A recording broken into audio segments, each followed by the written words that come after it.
ஒன்று அவங்க கோவா ட்ரிப்பில் போய் டேட்டூ போட்டவங்களா இருப்பாங்க. ஏன்னா நிறைய பேர் அந்த காலத்துலலாம் கோவாவில் போய் டேட்டூ போட்டோம். இப்போ இன்னைக்கு வந்து ஆர்ட்டோட நாலேஜ் வந்து அதிகமாக டெவலப் ஆகிட்டு இருக்குது. இந்த சோஷியல் பிளாட்ஃபார்ம்ல வந்து எல்லாருமே ஈஸியாக பார்க்குறாங்க. ஸோ யார் பெஸ்ட்டு, ஸோ இந்த டேட்டூ என்னோட பாடியில் இருந்தால் நல்லா இருக்கும், இந்த டேட்டூ என்னோட பாடியில் இருந்தால் நல்லா இருக்கும். ஸோ அவங்களோட டேட்டூ அதை பார்க்கும் போது அவங்களுக்கு அது பிடிக்கவே மாட்டேங்குது. ஏன்னா அந்த டேட்டூ ஒன்று சரியாக பண்ணியிருக்க மாட்டாங்க. அண்ட் தென் அந்த டேட்டூ வந்து பார்க்கறதுக்கே நல்லா இருந்திருக்காது, கீலாய்ட்ஸ் ஃபார்மேஷன் ஆகிட்டு இருக்கும். பார்க்கறதுக்கு நம்ம உடம்புல வந்து ஸ்கின்னோட ஸ்கின்னாக இருந்திருக்காது. அண்ட் தென் ப்ராப்பரான ஒரு ஸ்ட்ரக்சர்ஸ் காம்போசிஷன் அந்த டேட்டூ கொடுத்துருக்க மாட்டாங்க. ஸோ அவங்க அந்த டேட்டூவை லைஃப் லாங் கேரி பண்ணாலும் அவங்களுக்கு அது நல்லாவே இருக்காது. ஸோ இப்போ எங்களோட ஒர்க்ஸ்லாம் இன்ஸ்டாகிராமில் பார்க்குறாங்க இல்லையா? ஸோ இன்ஸ்டாகிராமில் பார்க்கும்போது ஓகே இந்த டேட்டூ இவங்க பெஸ்ட்டாக கவரப் பண்ணும் போது அவங்களுக்கு ஒரு ஐடியாஸ் கிடைக்குது. இதில் அந்த ஐடியாஸை வந்து ஓகே நாங்கள் ஒரு ஆப்ஷனாக அவங்கள ட்ரை பண்ணி பார்க்குறோம்.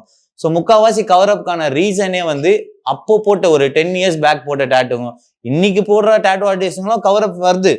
எதனாலனா பேசிக்கான ஒரு நாலேஜ் ஆர்ட்ல என்னன்னா டிராயிங் தான் ஒரு பேசிக்.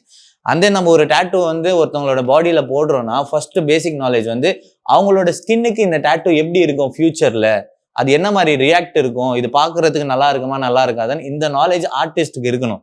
இது இல்லைன்னா கண்டிப்பா உங்களோட டேட்டூ கவரப் வரும். இப்போ முக்கால்வாசி நாங்க பண்ற கவரப்ஸ் அதிகமா நாங்க பண்றது சென்னையில கவரப்ஸ் தான். One of the best tattoo studio கவரப்னா எங்களை கூட சொல்லிக்கலாம்னு வச்சுங்க.